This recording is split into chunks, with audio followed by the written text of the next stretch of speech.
예루살렘을 향해 길을 떠난 두 노인이 있었습니다.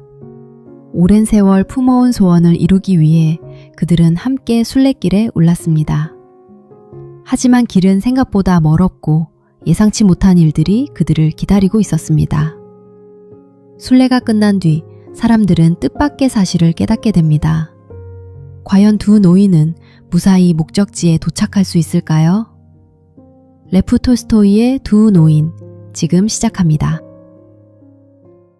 예루살렘에서 하나님을 예배하기 위해 순례를 떠나기로 결심한 두 노인이 있었습니다.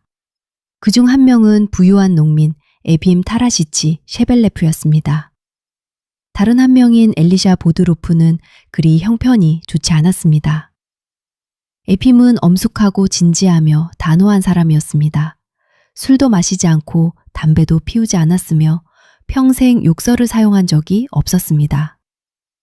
두 차례 마을 원로로 봉사했고 퇴임할 때 회계 기록은 언제나 깔끔히 정리되어 있었습니다. 건강하고 긴 수염에 곧게 선 자세, 60이 넘어서야 수염에 흰머리가 드러나기 시작했습니다. 반면 엘리샤는 부자도 가난하지도 않았습니다. 예전에는 몫으로 일했지만 나이 들어서는 집에 머물며 벌을 키우고 있었습니다.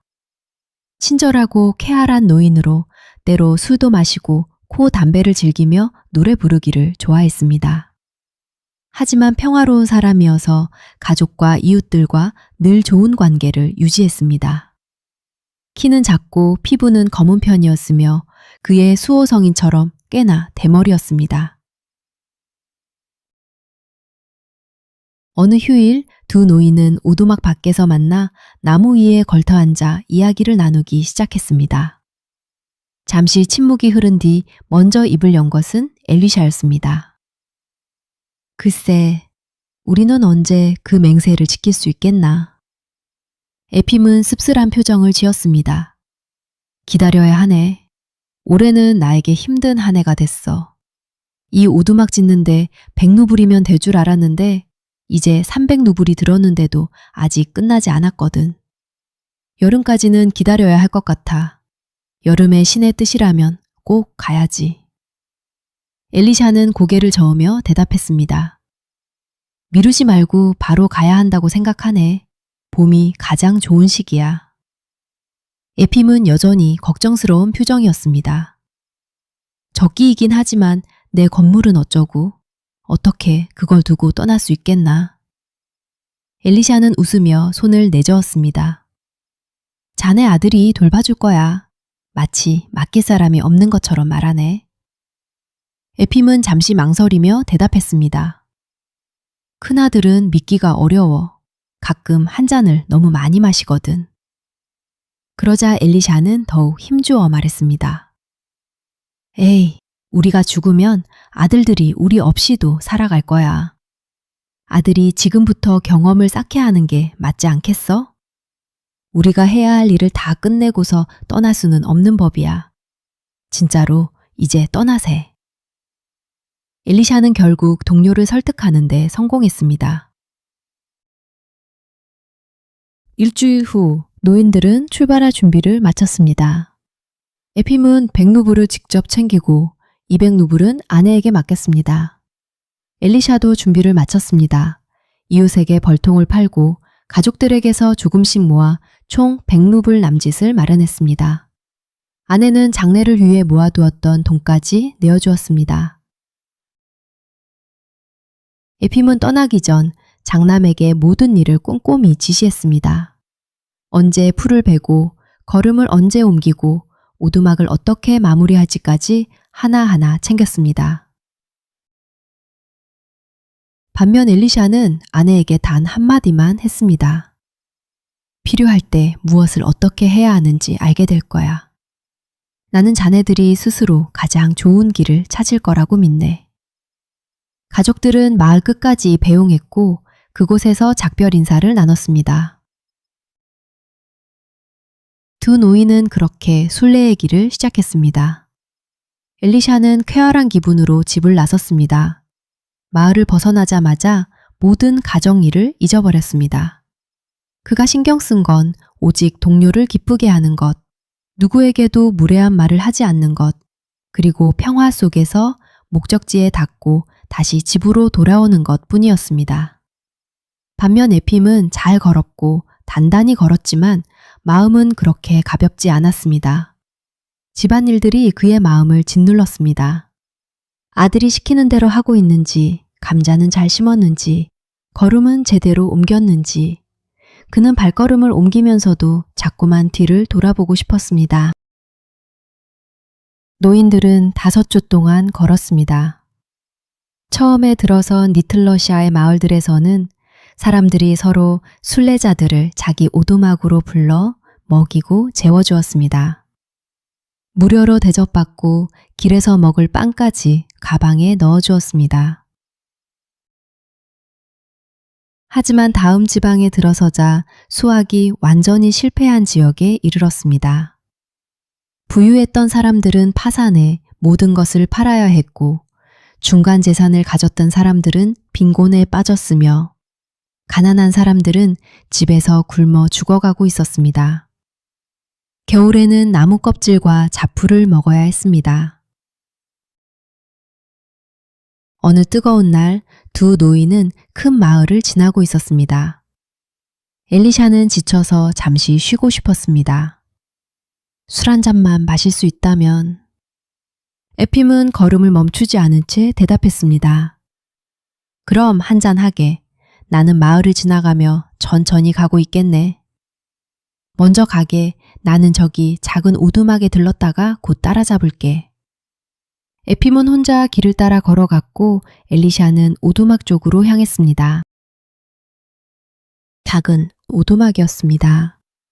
점토벽은 부서졌고 한쪽 초가 지붕은 허물어져 있었습니다. 마당으로 들어선 엘리샤는 땅바닥에 누워있는 수척한 남자를 보았습니다. 셔츠는 풀어헤쳐져 있었고 잠든 것도 아닌데 그저 힘없이 누워 있었습니다. 문 너머에서 아이 우는 소리가 들렸습니다. 엘리샤가 문을 두드렸습니다. 여보시오, 안에 계신 분? 대답이 없었습니다. 엘리샤는 다시 한번 문을 두드렸습니다. 누구? 안 계시오. 무슨 일이라도 생긴 건 아니오? 여전히 대답이 없었습니다. 돌아서려던 순간 문 너머에서 희미한 신음소리가 들리는 것 같았습니다. 엘리샤는 문을 밀고 들어갔습니다. 거실 안의 공기는 숨쉬기조차 힘들 만큼 탁했습니다. 벽 앞 벤치에는 머리를 풀어헤친 노파가 탁자에 머리를 기댄 채 앉아 있었고 그 옆에서는 배가 불룩 나온 마른 사내아이가 노파의 소매를 붙잡고 울고 있었습니다. 벽돌 난로 뒤편 바닥에는 여자가 납작하게 누워 있었습니다. 눈을 감은 채 목에서는 거친 숨소리가 새어나왔고 다리를 뻗었다 당기며 몸을 좌우로 흔들고 있었습니다. 악취는 그녀에게서 풍겨 나오고 있었습니다. 아무도 그녀를 돌보지 못하고 있었습니다. 노파가 힘겹게 고개를 들었습니다. 뭘 원하시오? 우린 가진 게 아무것도 없소. 물을 좀 얻어 마시려고 들어왔습니다. 그런데 여기 건강한 사람이 아무도 없는 겁니까? 아무도 없어. 내 아들은 밖에서 죽어가고 있고 우리도 여기서 죽어가고 있어. 그때 그 남자가 비틀거리며 오두막 안으로 들어왔습니다. 벽을 짚고 겨우 몇 걸음을 옮긴 그는 문턱 근처에서 쓰러질 듯 멈춰 섰습니다. 그리고 한 단어씩 힘겹게 내뱉었습니다. 병이 우리를 덮쳤습니다. 기근도 함께요. 우리 아이가 굶어 죽어가고 있습니다. 그는 떨리는 손으로 아이를 가리켰습니다. 엘리샤는 어깨에서 가방을 내려 바닥에 내려놓았습니다. 끈을 풀고 빵을 꺼내 한 조각을 잘라 남자에게 내밀었습니다. 하지만 남자는 받지 않고 벽돌 난로 뒤에 숨어있는 아이들을 가리켰습니다. 엘리샤는 사내 아이에게 빵을 내밀었습니다. 아이는 빵 냄새를 맡자마자 두 손으로 빵 조각을 움켜쥐었습니다. 그리고 코가 빵에 파묻힐 정도로 크게 한 입 베어 물었습니다. 벽돌 난로 뒤에서는 어린 소녀 하나가 조심스럽게 걸어 나와 빵을 바라보고 있었습니다. 엘리샤는 소녀에게도 노파에게도 빵을 나누어 주었습니다. 물만 좀 있다면 아이들 입이 바짝 말랐어. 어제 물을 기르러 나갔다가 쓰러지고 말았지. 엘리샤는 우물을 찾아 물을 길어와 사람들에게 나누어 주었습니다. 그리고 마을 가게에 가서 기장과 소금, 밀가루와 기름을 샀습니다. 그는 장작을 패고 불을 지펴 수프를 끓였습니다. 마침내 굶주린 사람들은 오랜만에 따뜻한 음식을 먹을 수 있었습니다. 남자와 노파 그리고 두 아이는 조금씩 먹었습니다. 소녀와 소녀는 그릇을 깨끗이 핥은 뒤 서로의 품에서 잠들었습니다. 그들은 엘리샤에게 자신들이 어쩌다 이 지경에 이르렀는지 이야기했습니다. 우리는 전에도 충분히 가난했소. 하지만 농작물이 실패하자 모아둔 것으로 가을을 버티기도 힘들었지. 겨울이 올 때쯤에는 아무것도 남지 않았소. 이웃들에게 구걸했지만 점점 거부하기 시작했지. 그들도 줄 것이 없었거든. 일자리를 찾으러 갔지만 아무것도 찾지 못했어요. 풀을 먹기 시작했고 아내가 아프게 됐습니다. 나도 힘이 없었고 회복을 도와줄 것도 없었어요. 그들의 이야기를 들은 엘리샤는 동료를 따라잡으려는 생각을 잠시 접었습니다.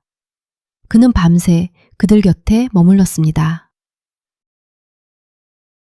이튿날도 사흘째도 그는 머물렀습니다. 마치 자기 집인 양 집안일을 했습니다.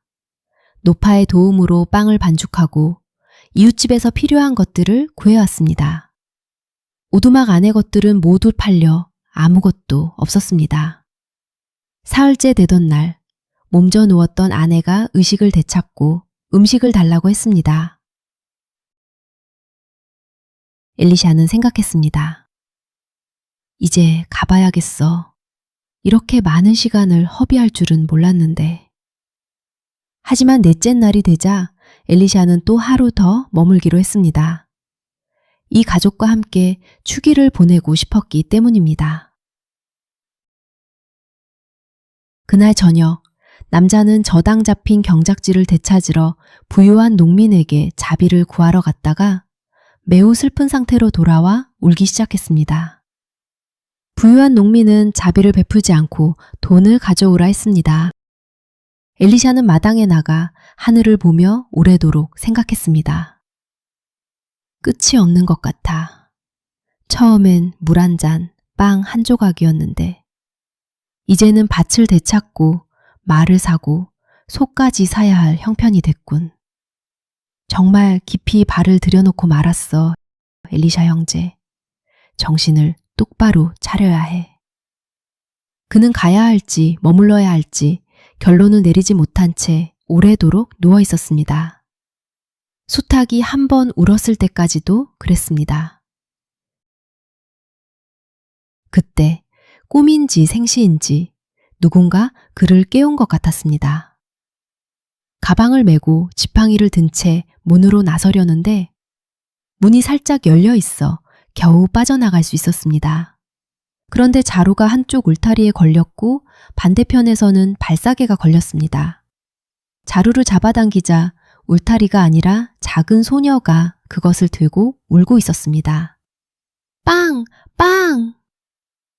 발 아래를 보니 작은 소년이 발사계를 잡고 있었고 오두막 주인과 노파는 창문 너머로 그를 바라보고 있었습니다. 엘리샤는 꿈에서 깨듯 혼잣말을 했습니다. 내일 나는 그들의 밭을 되찾아주고 수확할 때까지 쓸 말과 밀가루 그리고 아이들을 위한 소를 사주리라. 그렇지 않으면 바다 너머로 주님을 찾으러 가는 동안 정작 내 마음속의 그를 잃어버릴지도 모른다. 그 후 엘리샤는 깊이 잠들었습니다. 이튿날 아침 일찍 그는 부유한 농부를 찾아가 밭과 초원을 모두 되찾아왔습니다. 낫도 사왔습니다. 남자에게는 풀을 깎으러 가라 일렀고 자신은 마을로 가서 말과 수레 그리고 밀가루를 샀습니다. 두 여인이 그에 관해 이야기하는 소리가 들렸습니다. 처음에는 그냥 평범한 사람인 줄 알았대요. 물 한 잔 달라고 들어왔다가 그 자리에 머문 거잖아요. 오늘 아침에 그가 말과 수레를 샀다고 하더라고요. 세상에 그런 사람은 많지 않아요. 엘리샤는 자신이 칭찬받고 있다는 것을 깨달았습니다. 그는 소를 사러 가는 길을 돌려 여관으로 돌아가 말값을 치르고 마구를 채운 뒤 오두막으로 향했습니다. 그날 밤 모두가 잠든 후 조용히 일어나 가방을 싸고 신발과 코트를 입고 에핌을 따라가기 시작했습니다. 3마일쯤 걸었을 때 하늘이 밝아지기 시작했습니다. 엘리샤는 나무 아래 앉아 가방을 열고 돈을 세었습니다. 17루블 20코 페이카밖에 남지 않았습니다. 이걸로 바다를 건너는 건 무리야. 친구 에핌은 나 없이 예루살렘에 닿을 것이고 내 이름으로 성지에 촛불을 놓아줄 것이다. 나는 이 생에서 맹세를 지키지 못할 것 같아 두렵다. 자비로운 주님, 죄인을 용서하시는 분께 주어진 것에 감사해야겠지. 엘리샤는 일어나 가방을 어깨에 올리고 돌아섰습니다. 누구에게도 들키고 싶지 않아 마을을 크게 돌아 집으로 향했습니다. 그런데 이상했습니다. 올 때는 에핌을 따라가기도 힘들었는데 돌아오는 길에는 신이 발걸음을 가볍게 해주는 것 같았습니다. 걷는 것이 아이 장난처럼 느껴질 정도로 지팡이를 휘두르며 하루에 40에서 50마일을 걸었습니다. 집에 돌아왔을 때 수확은 이미 끝나 있었습니다. 가족들은 기뻐하며 어찌된 일인지 물었습니다. 신의 뜻이 아니었던 모양이요. 가는 길에 돈을 잃어버렸고 동료와도 헤어졌소. 그는 남은 돈을 아내에게 주고 아무것도 더 말하지 않았습니다. 사람들은 한동안 그의 어리석음을 의아해했지만 이내 모두 잊어버렸습니다. 엘리샤도 잊어버렸습니다. 그는 다시 일상으로 돌아가 농장을 짓고 벌통을 돌보고 겨울을 준비했습니다. 그날 하루 종일 에핌은 엘리샤를 기다렸습니다. 기다리다 낮잠도 자고 깨어나서도 기다렸지만 동료는 오지 않았습니다. 아마 그가 나를 지나쳤거나 내가 자는 사이에 지나간 건가? 그래도 이 평원에서 어떻게 서로를 못 봤을까? 계속 가자. 밤에 머무는 곳에서 만나게 되겠지. 에핌은 혼자 계속 걸었습니다. 마침 아토스산을 다녀온 순례자를 만나 동행하게 되었고 두 사람은 함께 오데사에 도착해 배를 탔습니다. 항해는 순탄치 않았습니다. 밤마다 폭풍이 몰아쳤고 여성들은 울부짖고 남자들은 사방으로 뛰어다녔습니다. 에핌은 두려웠지만 내색하지 않고 처음 자리를 끝까지 지켰습니다. 콘스탄티노플, 스미르나, 알렉산드리아를 거쳐 마침내 야파에 도착했습니다. 거기서부터 도보로 사흘을 걸어 예루살렘에 닿았습니다. 에핌은 성지를 하나하나 순례했습니다. 총 대주교청, 아브라함의 수도원, 골고다, 주님의 무덤. 그는 촛불을 놓고 부모님의 이름을 소책자에 적어 기도에 넣어달라 했으며 요단강의 물과 성토를 담았습니다. 가정 미사를 위해 부활대교에 들어섰을 때 에핌은 수많은 순례자들 사이에 섰습니다. 러시아인, 그리스인, 아르메니아인, 터키인, 시리아인, 온갖 민족이 함께 있었습니다. 그가 성묘를 향해 시선을 두었을 때 36개의 등불이 켜진 작은 예배당 앞 신성한 불꽃 바로 아래에서 에핌은 놀라운 광경을 보았습니다. 코트를 입은 한 노인이 서 있었습니다. 빛나는 대머리, 그리고 곱슬 수염. 엘리샤 보드로프와 똑같이 닮은 사람이었습니다. 그와 닮았다. 하지만 엘리샤일 리 없어. 우리보다 앞선 배는 일주일 일찍 출발했고 그가 그 배에 탔을 리 없잖아. 우리 배에서 모든 순례자를 다 봤는데. 그때 그 노인이 기도를 시작하며 3번 절했습니다. 한 번은 하나님께, 그리고 양쪽으로 각각 한 번씩 형제들에게. 고개를 오른쪽으로 돌리는 순간 에핌은 알아보았습니다. 그것은 바로 엘리샤 보드로프였습니다. 뺨에 희끗한 짙고 곱슬거리는 수염, 눈썹과 눈, 코, 표정까지. 그래, 그 사람이었습니다. 잘했어, 엘리샤. 어떻게 나보다 앞서 나왔지? 만나면 이 순례자를 따돌리고 함께 다녀야지. 에핌은 엘리샤를 놓치지 않으려 계속 눈을 떼지 않았습니다. 하지만 미사가 끝나고 군중이 흔들리기 시작하자 그는 밀려났습니다. 한참을 교회 안팎을 찾아다녔지만 엘리샤는 어디에도 없었습니다.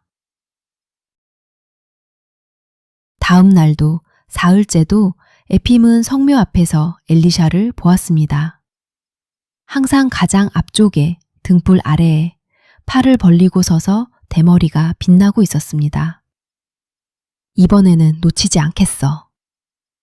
하지만 그가 다가갔을 때마다 엘리샤는 이미 사라지고 없었습니다. 에핌은 예루살렘에 6주 동안 머물렀습니다. 베들레헴과 베다니, 요단강을 다 돌았습니다. 성묘에서 수의를 축성하고 요단강 물과 성토, 성지에서 켠 초를 챙겼습니다. 8군데의 이름을 올려 기도를 부탁했습니다. 그리고 야파를 거쳐 오데사로, 오데사에서 걸어서 집으로 향했습니다. 집으로 돌아오는 길 에핌은 헤어졌던 마을 근처에 다시 이르렀습니다. 지난해에는 굶주려 있던 사람들이 이제는 편안히 살고 있었습니다.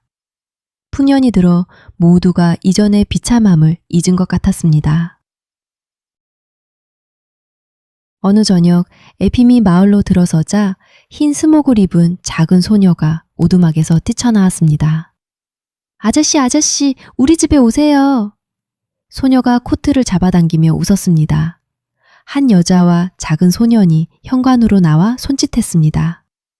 할아버지 들어오세요. 저녁 드시고 주무세요. 에핌은 생각했습니다. 이 오두막이 엘리샤가 들어갔던 바로 그 집인 것 같은데. 그는 들어갔습니다. 여자는 음식을 내오며 말했습니다. 우리는 순례자를 환영할 이유가 있습니다. 한 순례자가 사람답게 사는 법을 가르쳐 주었거든요. 우리는 하나님도 잊고 사람답게 사는 법도 잊은 채 살았습니다. 작년 여름 우리 모두가 병들어 먹을 것도 없이 죽어가고 있었습니다.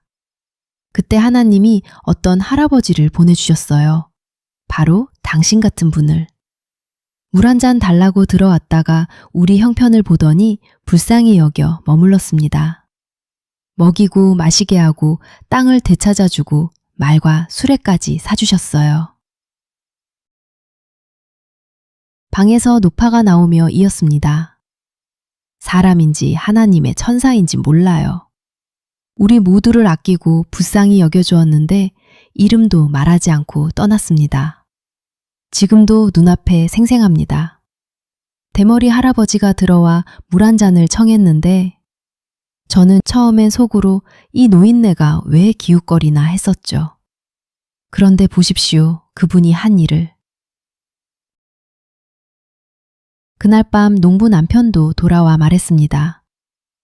그분이 안 오셨더라면 우리는 죽었을 겁니다. 그분을 통해 하나님을 알게 됐고 인간 안에 선이 있다는 걸 믿게 됐어요. 우리는 짐승처럼 살았는데 그분이 우리를 사람으로 만들어 주셨습니다. 에핌은 먹고 마신 후 잠자리에 누웠습니다. 하지만 잠들 수 없었습니다. 예루살렘에서 3번 본 엘리샤의 모습이 자꾸만 떠올랐습니다. 그가 어떻게 나보다 앞서갔는지 이제 알겠어. 하나님이 내 순회를 받아들이셨는지는 모르겠지만 그분은 분명히 엘리샤의 것을 받아들이셨구나. 에핌은 1년 만에 봄에 집으로 돌아왔습니다. 아들은 술에 취해 있었고 살림은 소홀히 된 것이 역력했습니다. 에핌은 화가 나 아들을 꾸짖었고 다음날 아침 마을 원로에게 호소하러 가다가 엘리샤의 집 앞을 지나게 됐습니다. 엘리샤의 아내가 현관에서 그를 불렀습니다. 어서 오세요, 이웃 양반. 예루살렘은 잘 다녀오셨어요? 우리 영감도 무사히 돌아왔답니다. 일찍 돌아왔어요. 성모 승천 축일 즈음에요. 그 없이는 집이 쓸쓸했어요. 아들도 아버지가 안 계시니 해가 없는 것 같다고 했답니다. 지금 양봉장에 나가 있어요. 벌들이 올해 무리가 잘 모인대요. 들어오세요. 기뻐하실 거예요. 에핌은 마당과 양봉장을 지나 엘리샤에게로 갔습니다. 얼굴망도 장갑도 없이 자작나무 아래 서 있었습니다. 팔을 쭉 뻗고 대머리가 빛나고 있었습니다. 바로 예루살렘 성묘에서 보았던 그 모습이었습니다.